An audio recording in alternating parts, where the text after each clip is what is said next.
Il va falloir rester prudent sur le Bitcoin. On a réalisé une pattern de retournement baissière en weekly, donc à moyen et long terme. On est venu faire une ravalante baissière de la zone des 30 000 $. Donc si vous voulez savoir qu'est-ce que cela veut dire pour le prix du Bitcoin dans les jours et semaines à venir, alors restez bien avec moi jusqu'au bout de cette émission. On va aller voir ensemble le Bitcoin en weekly, on va voir les BTC1 futurs CME, le crypto total, la Bitcoin dominance, on va analyser Ethereum et ensuite évidemment on ira passer le dollar. Alors comme d'habitude les amis, si le menu vous plaît, restez avec moi jusqu'au bout de cette émission parce que c'est ce qu'on va aller voir tout de suite. Even when you feel low, you can still go. Even when you feel slow, you can still go. Even when there's no hope, you can still go. I never answer to no, man, I still go. Go, go, go, go, go, go, go, go, go, go, go, go, yo, go, go. Hello à toute la team Logique, ravi de vous retrouver dans cette nouvelle analyse du marché crypto-monnaie. On est aujourd'hui le lundi 24 avril 2023 et il est actuellement 11h31 à l'heure à laquelle je tourne cette émission. Alors comme vous l'avez vu en introduction d'émission et potentiellement évidemment que si vous regardez un petit peu votre portefeuille, eh bien le Bitcoin a quitté sa zone des 30 000 $.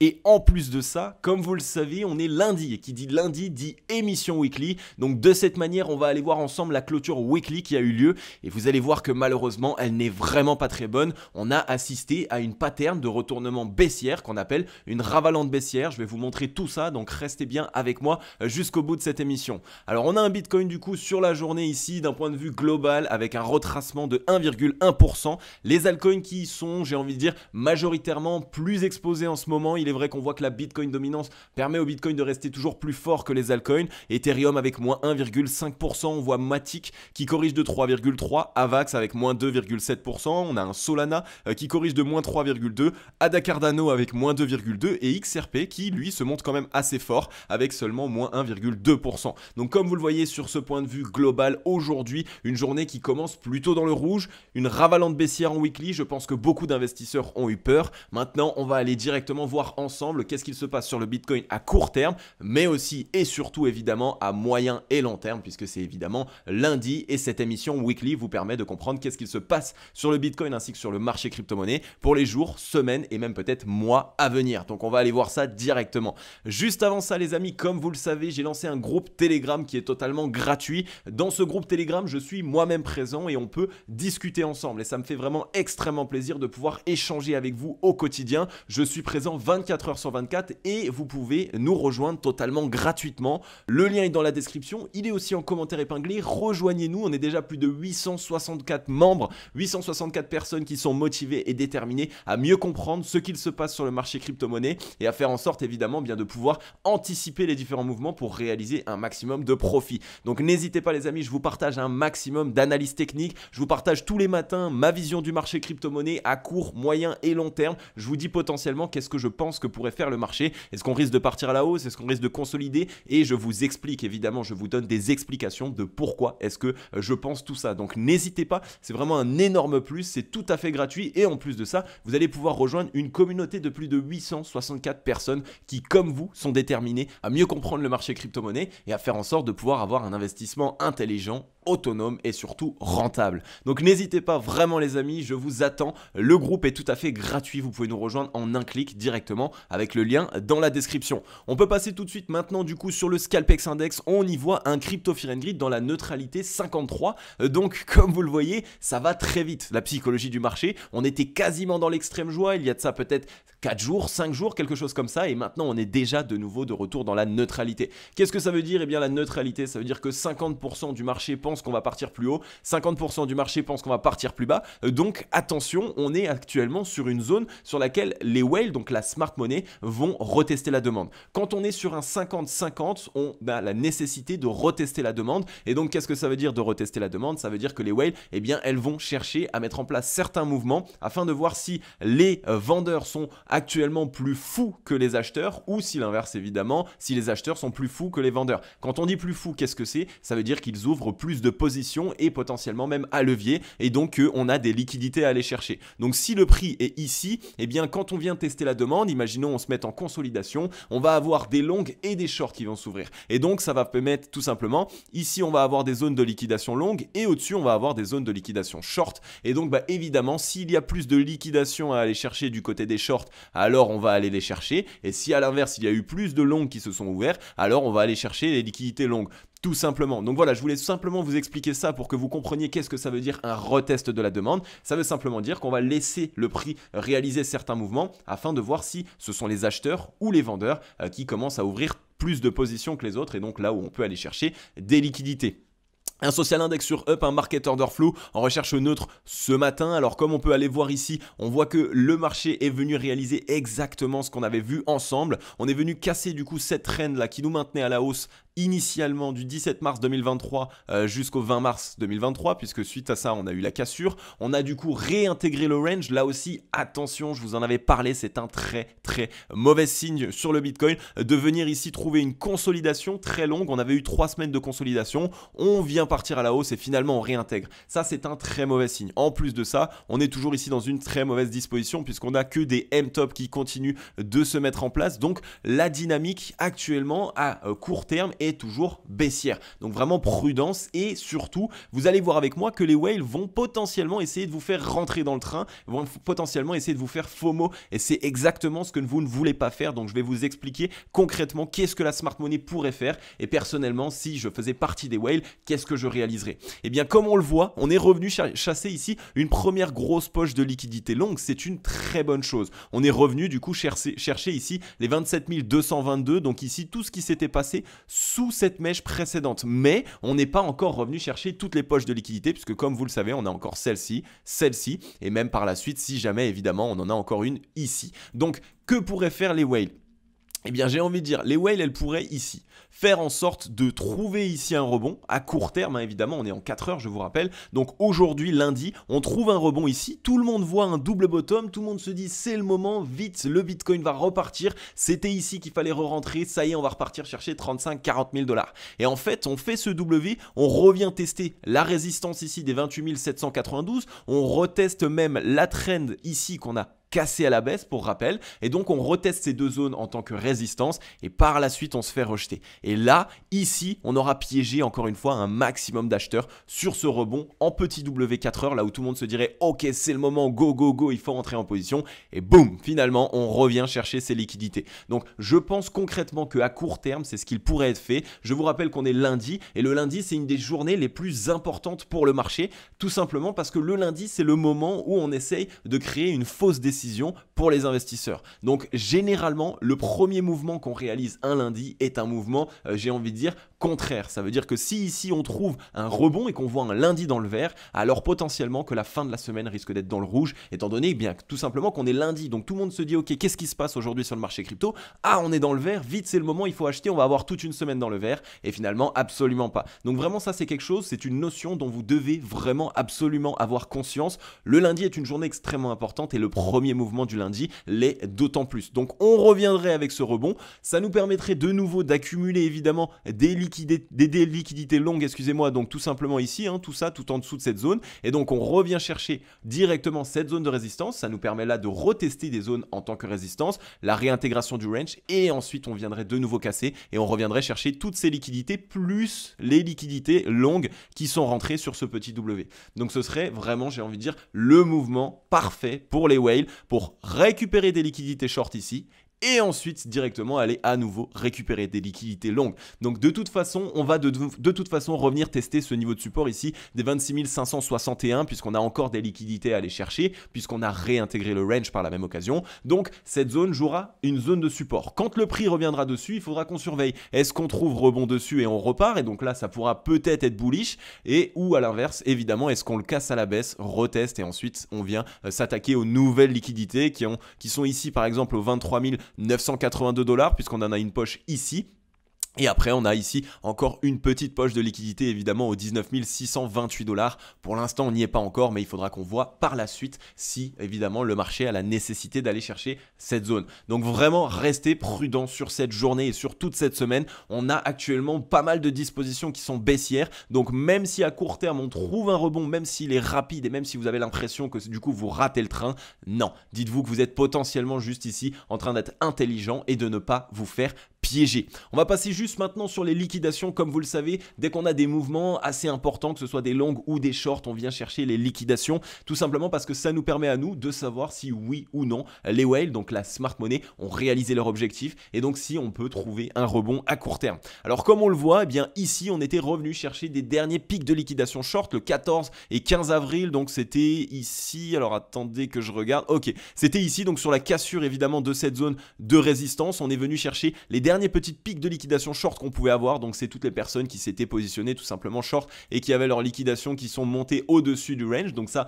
c'est une très bonne chose. Maintenant le fait de voir que par la suite on a une vraie décroissance des liquidations short là, comme vous le voyez ici sur les 3 jours suivants, eh bien ça a montré au whale que potentiellement il n'y avait plus de liquidité short à aller chercher, qu'on avait déjà atteint notre objectif et donc que maintenant évidemment il faut se retourner pour aller s'attaquer au long, et c'est exactement ce qu'on a fait puisque regardez ici, on est allé chercher des gros pics de liquidation longue et on voit donc qu'il y a eu beaucoup de longues qui ont commencé à ouvrir des positions un petit peu totalement crazy à partir du moment où on a cassé les 28 000, 29 000, 30 000 $. On est venu ici liquider 183 millions de dollars de positions longues le 19 avril. Dans la même journée encore 78 millions. On a eu des pics à 90 millions, 137 millions. On est environ sur 400, 500 millions de dollars de positions longues qui ont été liquidées uniquement sur ce mouvement ici qui nous a ramené des 30 000 jusqu'à actuellement les 27 000. Donc vous voyez 500 millions de dollars de positions longues liquidées en tout simplement ici une baisse de 4 000 ou de 5 000 $ du prix du Bitcoin. Donc ça montre qu'il y a beaucoup de longues, que les longues sont un petit peu fous en ce moment et que potentiellement on est actuellement en train de rechercher à nouveau à liquider les longues. Et c'est tout à fait normal puisque quand on a beaucoup de liquidités longues à aller chercher, eh bien on va les chercher. Et on n'est même pas encore allé chercher ici concrètement le bas du range. Je rappelle évidemment que la plupart des stop loss longues se trouvent sous le bas du range puisque quand on était dans ce range, tous les longues qui se sont accumulés sont directement ici en dessous. Donc le rebond qui serait parfait pour réaccumuler de nouveau du long et là boum, on irait les chercher et ça nous permettrait potentiellement, je pense même, d'aller chercher cette fois-ci le milliard de liquidation. Donc vraiment gardez bien ça en tête. Regardez ici 173, 112 et 262, on est quasiment à 500 millions de dollars de positions longues qui ont été liquidées. Après le dernier spike de liquidation short, les 246 millions, donc la sortie du range. Donc les shorts ont été chercher. Le dernier objectif est ici sur le 14 avril et maintenant on est en train de s'attaquer aux longues. Donc vraiment prudence pour toutes les personnes qui sont dans le train, qui ont 100% de leur bag. Attention, peut-être même que les altcoins et même le Bitcoin n'ont pas terminé leur correction. On pourrait aller chercher plus bas. On le voit parce qu'il y a eu trop de personnes qui ont FOMO tout simplement les longues. Donc voilà un petit peu pour les liquidations. Ça montre encore une fois un signal ici dans notre sens qui nous montre que le Bitcoin pourrait retracer encore un petit peu plus profondément et c'est pour cette raison qu'il faille absolument que nous restions prudents. Maintenant sur le Bitcoin en weekly, les choses sérieuses commencent, j'ai envie de dire, étant donné qu'on est lundi, on a eu cette belle clôture weekly qui nous donne enfin une décision de la part du marché, donc ça va nous permettre à nous de nous dire ok, la décision est donnée maintenant, ce n'est plus qu'un simple scénario, c'est réellement et potentiellement ce qui risque de se mettre en place, sauf si on a une invalidation évidemment. Alors regardez ici. La clôture weekly, première chose à voir, c'est directement ici cette ravalante baissière. Ravalante baissière, je vous en ai déjà parlé, surtout en weekly. C'est une pattern de retournement baissière dans les chandeliers japonais, puisque on a un chandelier japonais ici acheteur. Les acheteurs se montrent. On a ici un chandelier japonais qui est même totalement dominé par les acheteurs. Mais celui tout de suite d'après, c'est un chandelier qui est totalement dominé par les vendeurs et plus important que celui précédent, puisqu'on a eu une clôture ici au 27 635. Donc, ravalante baissière ici en weekly. Très mauvais signe, j'ai envie de dire évidemment, à court et moyen terme. En weekly ici, ce signal nous montre un premier signal de top local. Maintenant, pour l'instant, on n'a pas encore de M qui s'est dessiné. On le sait, hein, si on veut vraiment quelque chose de baissier, on veut du M. Pour l'instant, ce n'est pas le cas. Donc, ça annonce juste potentiellement un retracement dans un premier temps. D'accord ? Maintenant, qu'est-ce qu'il pourrait se passer tout simplement sur le Bitcoin ? Personnellement, je verrai en weekly peut-être sur cette semaine revenir tester cette trend ici au 28 682 qui était tout simplement la résistance du range avant qu'on le casse. On réintègre donc là aujourd'hui, donc sur cette semaine, je pense à une petite mèche qui reviendrait chercher cette zone, revendue légèrement et après je pense concrètement qu'on pourrait empiler un petit peu plus afin d'aller chercher les zones de support et les zones sur lesquelles évidemment on pourrait essayer de se retourner. Donc voilà ici comme expliqué, à court terme sur le début de semaine, ne vous faites pas avoir si vous voyez une mèche revenir chercher les 28 800, même 29 000 $, ça peut être complètement un piège pour par la suite se faire renfoncer. Le weekly actuellement est baissier, c'est ici, c'est noté, on le voit, on est baissier à court terme une fois de plus, d'accord? Donc surveillons bien tout ça.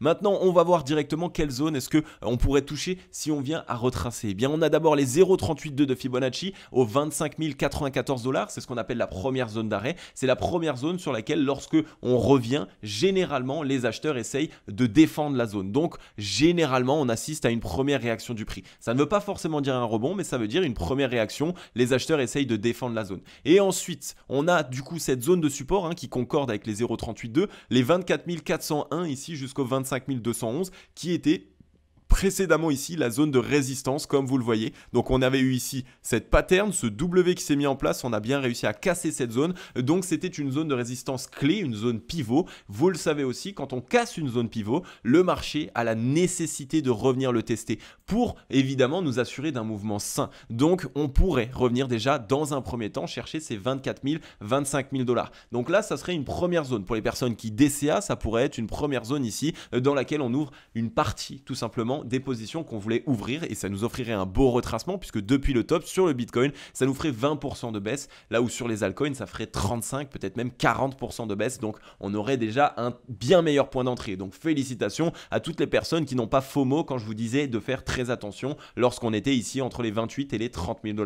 Maintenant, ça, c'est la première zone. La première zone. Maintenant, si on vient sur cette zone, qu'on se met à consolider et que finalement on la casse à la baisse, eh bien, c'est que l'objectif est plus loin. On pourrait revenir chercher la zone de rechargement acheteuse entre les 21 389 $ et les 18 925. Ça nous permettrait de revenir chercher ici les dernières liquidités longues qu'on avait eues, tout simplement ici sur cette petite consolidation avant cassure de zone de résistance. Donc, ça serait une deuxième zone qu'on pourrait revenir chercher, qui serait stratégique pour les whales en plus de ça, puisque ça donnerait une correction ici, on va dire depuis les 30 000, puisque c'est à peu près aux 30 000 que tout le monde s'est mis à FOMO, une correction ici de 34, 35, allez on va dire de 35 à 36%. 35 à 36%, ça veut dire qu'on liquide tous les effets de levier qui sont en x2,5, x3. Donc tout ce qui est x5, x10, x15, x20, x25 jusqu'à x100 sont liquidés. Donc ce serait la meilleure possibilité pour le Bitcoin de tout simplement reset le marché, d'éviter qu'il y ait trop de levier et de défoncer tout le monde avant potentiellement de relancer le cours. Donc on ferait ça, on revient ici et là boum, on essaye de se relancer. Je vous en ai déjà parlé à maintes reprises de ce fameux W qu'on pourrait attendre ici avec un deuxième bottom tout simplement, et ensuite on peut venir s'attaquer à cette zone de résistance des 30 000, 35 000 et ça nous ramènerait au Bitcoin ici entre les 47 000 et les 52 000 $ ce W. Donc vraiment ici sur cette correction, si le retracement arrive, on a une opportunité monstrueuse qui s'offre à nous et ça peut être même la dernière opportunité avant un très fort rebond. Donc il va vraiment falloir essayer de mettre en place un plan d'action. Et en plus de ça, on a cette énorme zone de support qu'on n'avait encore jamais retestée entre les 18 882 et les 18 142. On voit qu'ici, c'était vraiment une très grosse zone de support. Fausse cassure baissière, réintégration. Et pour l'instant, on n'est jamais revenu la tester. Donc, il est possible qu'on revienne la tester pour se relancer par la suite. Et là, ça nous ferait une fois de plus épaule, tête, épaule inversée. Ici, premier point d'entrée, deuxième point d'entrée, troisième point d'entrée. La Smart Money aurait donc eu 3 points d'entrée parfaits sur le Bitcoin afin de pouvoir évidemment faire en sorte de remplir leur bague tout simplement et d'avoir un maximum de positions longues. Et maintenant, tout simplement, le ruban de Mind Mobile. On a fait petite cassure de l'EMA89, hésitation, fausse cassure, donc fausse décorrélation, réintégration. Très mauvais signe de réintégrer le MA89 en weekly. Donc on a pas mal de probabilités ici de revenir déjà chercher à minima le ruban ici 24 259. Mais comme vous le voyez, réintégrer ici le ruban de MyMobile, généralement c'est plus un signal de partir plus bas pour par la suite le réattaquer. Donc prudence sur le Bitcoin, vraiment. On a maintenant ici quand même pas mal de signaux qui nous montrent que ce retracement est en train de se faire. C'est génial pour nous puisqu'on va avoir de belles positions. On peut avoir ici 2-3 points d'entrée, 24 400, 19 687 et 18 110 $. Donc pour les personnes qui DCA, n'hésitez pas évidemment à essayer de laisser traîner des ordres. Et je vous rappelle que sur le RSI, on était revenu zone de surachat 70, donc petite poussette et on est en train de se faire rejeter. Donc là, dans tous les cas, la première chose qu'on peut faire, ça va être le retest des 50. Il y a aussi cette possibilité, comme je vous l'ai dit, de revenir à faire un petit rebond pour faire un M ici dans le RSI, tac, et là on viendrait s'attaquer direct aux 50, et je pense même qu'on pourrait les casser si on a ce M là, donc à surveiller. Et si on ne fait pas ce M là, alors on pourra revenir d'abord sur les 50, ça nous fait un retour au 0,382, et ici on risque d'abord de consolider un petit peu, et on verra après, on testera la demande, on verra s'il faut la casser à la baisse ou si au contraire on pourra enfin trouver un rebond dessus. Ensuite, on va pouvoir directement passer maintenant sur le BTC1 Futur CME. Donc les BTC1 Futur CME, comme vous le savez, eh bien, ça nous permet concrètement de voir qu'est-ce que les professionnels ont à faire et qu'est-ce qu'ils ont déjà fait. Et regardez un petit peu, et ça c'est ce que je vous ai expliqué, cette année 2023, ça va être une année extrêmement piégeuse sur le marché crypto parce que tout le monde croit que c'est sur cette année 2023 que le bull run repart. Alors que n'oublions pas que normalement, on doit attendre le halving du Bitcoin un tout petit peu avant évidemment, puisque avant le halving, la smart money se met à réaccumuler. Mais là, actuellement, sur cette année 2023, on peut être dans une année complètement piégeuse juste pour que la smart money récupère des liquidités. Donc pour vous montrer ce qu'il se passe, regardez ici, on est venu faire ce rebond. Ici, tac, on vient combler ici le gap. Donc on vient combler ici ce petit gap tout simplement qu'on avait au 19 760. Ensuite on trouve un rebond. On vient combler ce gap ici jusqu'au 28 925 $. On se fait rejeter. Là maintenant je pense concrètement de mon côté qu'on pourrait revenir chercher ce gap qu'on avait créé au 20 245 $. Attention puisque sur les BTC1 Futur CME il nous reste encore un gap ici aux 20 000 $ qu'on n'a pas encore comblé. Et ensuite regardez ce qui pourrait se faire, le rebond. Et on pourrait revenir combler maintenant ce gap ici aux 35 000 $. Donc ça fait qu'en fait on fait techniquement comme un jeu du ping-pong. On vient combler un gap, on comble un autre gap, on comble un autre gap, on comble un autre gap et on remonte en fait de cette manière. Et donc là, ça laisse aucune chance quasiment. Ici, on liquide les longues, ici on liquide les shorts, ici on liquide les longues, ici on liquide les shorts. Donc on liquide tout le monde. Donc attention vraiment ici à cette espèce de figure de ping-pong qui pourrait se mettre en place. Donc ici ça.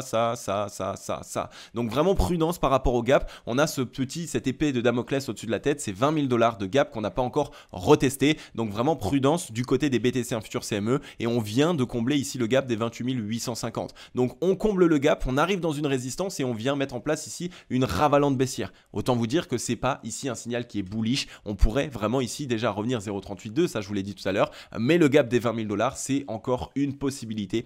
Avant évidemment le certain rebond qu'on attend pour aller chercher, comme je vous l'ai dit tout à l'heure, entre les 47 et les 52 000 $. Donc c'est tout ce que je voulais vous montrer, mais ici voilà, gros rejet sur une zone de résistance, on comble un gap, on s'en fait rejeter et on a un autre gap plus bas, donc ça c'est un signal généralement qui nous montre qu'on pourrait aller tout à fait recombler ce gap, afin évidemment, n'oubliez pas une chose les amis, ne soyez pas frustrés en fait, c'est tout à fait normal, il faut qu'on vienne combler les gaps, il faut qu'on revienne aussi tester toutes les zones de résistance qu'on a cassées en tant que support, c'est ça qui nous permet d'avoir un marché sain et donc de pouvoir investir sur le Bitcoin tout en étant un petit peu en sécurité et surtout tout en étant plutôt serein. Maintenant sur le crypto total, et bien sur le crypto total c'est pareil que sur le Bitcoin, on vient d'assister ici à une ravalante baissière dans une zone de résistance clé entre les 1218 milliards et les 1139 milliards ici.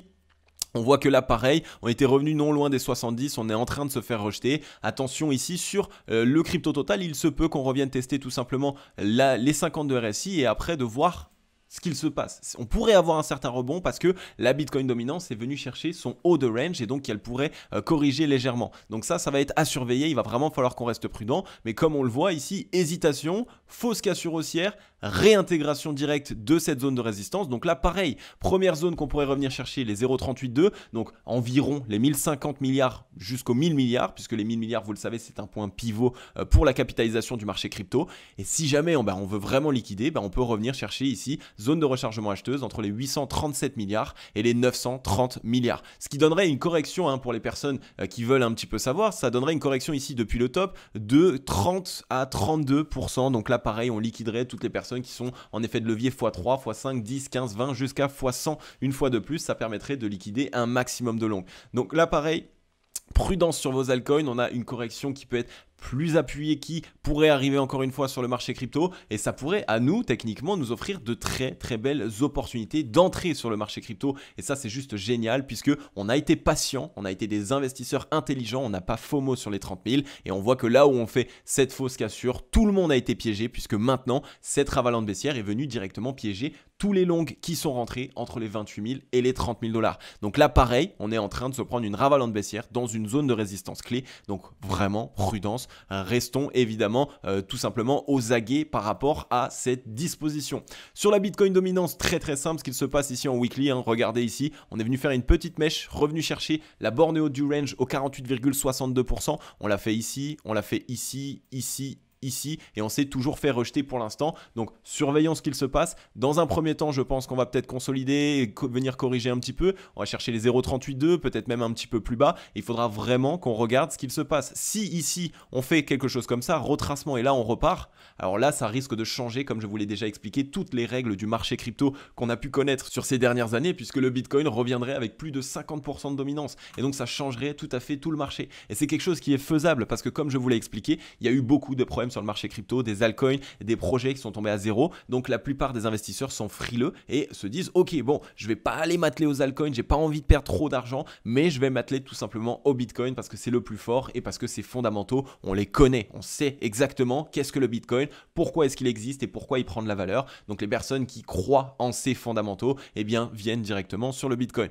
Donc là pareil, sur la Bitcoin dominance, à surveiller. Par contre, dans un premier temps, on pourrait trouver consolidation mais aussi correction bientôt, donc attention à surveiller puisque le Bitcoin pourrait être moins fort que les altcoins dans un premier temps et par la suite peut-être voir un Bitcoin repartir. Donc surveillons bien ça ici, si on se fait rejeter de ce top, on pourrait avoir des altcoins qui réalisent des meilleures performances que le Bitcoin. Maintenant on passe tout simplement sur Ethereum. Alors sur Ethereum, regardez, hein, c'est bear, hein, là pareil, tout le monde me disait ah là là sur Ether, tu nous as ici dit de faire attention, etc. Et finalement on est reparti chercher les 2000. Oui, on est reparti chercher les 2000. On avait dit de faire attention ici aux 1800. Regardez, on est déjà au 1839. Donc en une semaine, boum, ravalant directement de tout le mouvement et on est déjà de retour ici sur la zone dans laquelle je vous disais de faire attention. En plus de ça, comme on voit, ravalant de baissière directement au point haut de la zone de résistance dont je vous parlais, puisque je vous avais déjà expliqué qu'ici on est dans un triangle de compression. Donc zone de résistance, réintégration, donc ici on voit comme indirectement ravalant de baissière. Donc là l'objectif sur Ether c'est directement ici de revenir chercher les 1330. Ça permettrait de revenir chercher liquidité ici et de revenir tout simplement tester la trend qui nous maintient à la hausse ici dans ce triangle de compression depuis le 13 juin 2022. Je verrai même une petite mèche traîner. N'hésitez pas à laisser des ordres ici entre les 1003 et les 1100 $. Et ensuite, pourquoi pas trouver le rebond. Là, à ce moment-là, on aura la cassure directement de ce triangle de compression et on pourra, sur Ethereum, revenir chercher la zone de rechargement vendeuse entre les 4000 $ et les 3500 $. Pareil sur Ether, revenu chercher les 70 de RSI, zone de surachat. On est en train de s'en faire rejeter. Donc, dans un premier temps, on va avoir besoin de tester la demande, de se faire rejeter. On regarde ici, pareil, sur le ratio long-short. On est en train de croiser baissier directement dans la zone de surachat. Donc les acheteurs n'ont quasiment plus de force, donc actuellement ce sont les vendeurs qui se présentent et là aussi il faut rester prudent puisque on a oui sur Ethereum trouvé un rebond assez important, mais regardez les volumes sont complètement décroissants, donc je pense qu'on va avoir cette jambe baissière qui va arriver et lorsqu'on aura cette jambe baissière, là je pense concrètement qu'on risque d'avoir du gros volume pour casser cette zone de résistance et que Ethereum, au vu de sa mise à jour qui a été mise en place, qui a été fonctionnelle et qui a, j'ai envie de dire, eu aucun problème, je pense concrètement que Ether pourrait ici facilement, sur cette cassure du triangle de compression, revenir chercher son ATH, revenir chercher ici au-dessus des 4700, 5000 $. Donc vraiment sur Ethereum, on peut être ici sur la dernière opportunité d'entrée pour avoir concrètement une très belle position, puisque ici, des 1292 jusqu'à l'ATH, on aurait 268% de hausse. Donc n'hésitez pas à laisser traîner des ordres. Alors une fois de plus, les amis, je vous rappelle que dans toutes mes émissions, il n'y a aucun conseil financier. Je vous dis simplement ce que je vois sur le marché crypto, et là où tout le monde va vous dire oui ça va peut-être partir à la hausse, peut-être partir à la baisse, moi je vous donne mes scénarios. Mes scénarios c'est les miens, ça ne veut pas dire que vous devez absolument les mettre en place. Vous pouvez les surveiller, vous pouvez prendre des décisions, mais je ne vous donne aucun conseil financier. Donc vous êtes maître de votre propre portefeuille les amis. Donc voilà pour Ether et maintenant on peut passer tout simplement sur le dollar. Et sur le dollar, eh bien voilà, regardez tout simplement ce qui s'est passé. On avait eu cette petite mèche qui était passée sous la zone de support. On a pour l'instant réacheté, donc on est en train de sauver cette zone de support au 101,41 points sur le dollar. Et on est peut-être ici dans une disposition qui essaye d'être haussière. Alors pour l'instant, on n'a encore aucune réelle réaction acheteuse, donc il va falloir qu'on surveille cette semaine. Mais on est en train, comme on le voit, d'essayer d'absorber toutes les liquidités qui passent sur cette zone de support. On voit que le dollar, donc peut-être que la smart money, n'a pas envie de revoir ici tout simplement le dollar cassé ici ici immédiatement. Donc on pourrait trouver un petit rebond, aller chercher toutes les personnes là qui ont ouvert des shorts sur le dollar à cause de la macro et finalement par la suite seulement repartir plus bas. Je vous rappelle que de mon côté, j'attends deux possibilités sur le dollar. Soit on revient chercher les 0,382, donc les 106,19 points, soit on revient chercher les 110 points. Alors les 110 points, ça me paraît assez long parce que si on vient les chercher de cette manière, on serait seulement ici aux 110 points le 25 septembre. Le 25 septembre, je pense que ça risque d'être assez long. Je vois quand même un rebond du Bitcoin avant ça. Donc maintenant, étant donné qu'on commence à avoir un petit peu de mal, je verrais plutôt un rebond ici chercher les 106,140 points et que pour, allez, on va dire juin-juillet, on arrive sur cette zone et par la suite on corrige et là, à ce moment-là, du coup, le marché crypto-monnaie sera un petit peu sorti d'affaire. Il pourra trouver son certain rebond. Donc prudence par rapport à ça et je vous rappelle que évidemment, on est ici non loin de la zone de survente. Donc les vendeurs n'ont pratiquement plus de force. Donc pour casser une zone de support aussi importante, ça risque d'être difficile ici sur le dollar. Et ensuite, si on regarde sur le RSI, on est ici sur un petit W pour l'instant, quasiment de divergence haussière. Donc s'il vient à se valider, on pourrait facilement revenir chercher déjà les 50 de RSI. Et évidemment, plus, si jamais on vient les casser, on pourrait revenir chercher les 70 de RSI. Donc attention sur le dollar, on a quelques signaux ici qui nous montrent que la smart money défend cette zone de support, qu'il y a eu beaucoup de personnes qui ont shorté le dollar et donc potentiellement on pourrait trouver ce rebond et là vous le savez, pour tous les marchés à risque qui ont trouvé quand même des forts rebonds sur ce début d'année, eh bien ça pourrait être extrêmement mauvais. Donc vraiment mettez-vous en sécurité et n'essayez pas d'être tout simplement ici full crypto sur cette année 2023. Essayez vraiment de vous dire ok, je mets en place un scénario mais c'est encore l'année 2023, ça va être une année très piégeuse. Donc à vous vraiment de mettre en place un plan d'action d'investissement intelligent, mais s'il vous plaît les amis, ne faites pas l'erreur de perdre tout votre capital avant le bull run qui arrive. Ok la team, j'en ai terminé avec cette émission du lundi. Comme d'habitude, j'espère qu'elle vous aura fait kiffer un maximum. J'espère vraiment aussi les amis, parce que c'est vrai qu'en ce moment, je ne vous sens pas extrêmement chaud dans les likes, dans les vues, etc. Alors que pourtant, on a franchement bien raison sur la majorité de nos vidéos. Je vous avais fait plein d'émissions pour vous dire de faire attention à ce qu'il est en train de se passer. Donc j'espère concrètement les amis que vous avez été nombreux à pouvoir vous mettre en sécurité, à prendre des profits quand on a cassé les 30 000 $ et que actuellement vous attendez le retracement. Donc voilà, j'espère vraiment les amis de tout mon cœur que c'est le cas. Pour les personnes pour qui ce n'est pas le cas, n'hésitez pas à nous rejoindre sur Telegram parce qu'on vous partage tout ce qu'il faut en termes d'informations, d'analyse technique pour que vous compreniez un petit peu mieux ce qu'il se passe sur le marché crypto. Donc si vous avez réalisé des erreurs, vraiment le groupe Telegram en plus est gratuit, va vraiment vous aider et va vous permettre de pouvoir potentiellement essayer de vous défendre par rapport à cette correction qui arrive. Donc voilà les amis, conclusion assez courte mais je vais pouvoir vous laisser là. En tout cas ça m'a fait super plaisir de vous faire cette émission et puis voilà, comme d'habitude j'ai envie de vous dire à demain dans la prochaine émission. Je vais vous souhaiter à tous et à toutes une agréable journée ou une agréable soirée. C'était Cryptologique. Ciao bye bye.